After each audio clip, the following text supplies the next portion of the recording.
Have you ever noticed your insurance rates going down? Not really. It hasn't gone down for ages. There have been a lot of promises that they will. Well, they keep promising. Have your insurance rates ever gone down?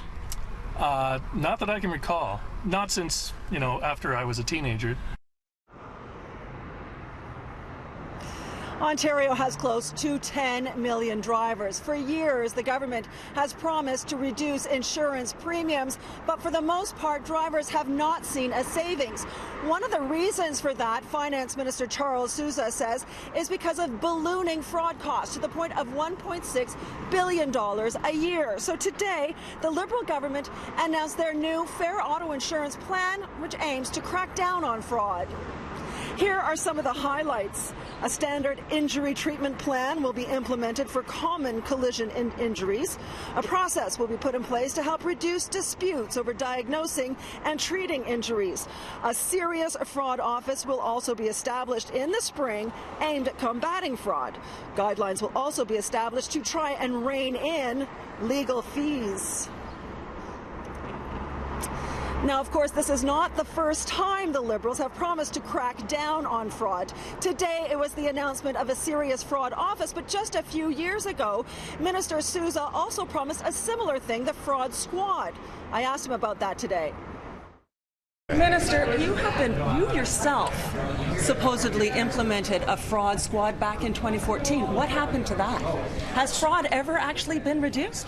Well, it's been identified, right? Now we've highlighted the fact that there's been, we've uncovered tremendous amount of systemic fraud in the system. So a serious fraud office is being established with prosecution, with the enablement of enforcement, so that we can act on these things and go after criminality.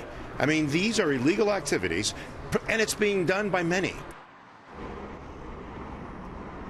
Now, Gord Rosbach, he oversees the anti-fraud management department for Aviva Canada. He actually finds this new plan quite promising. He's optimistic that it will make a difference. This is the scope of the problem from his point of view.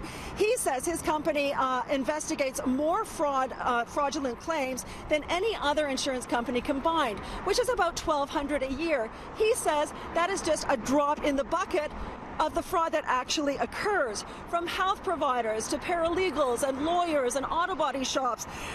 There are a lot of people involved in car insurance claims and also in the fraud. But Rosbach also admits that insurance companies themselves are partially to blame.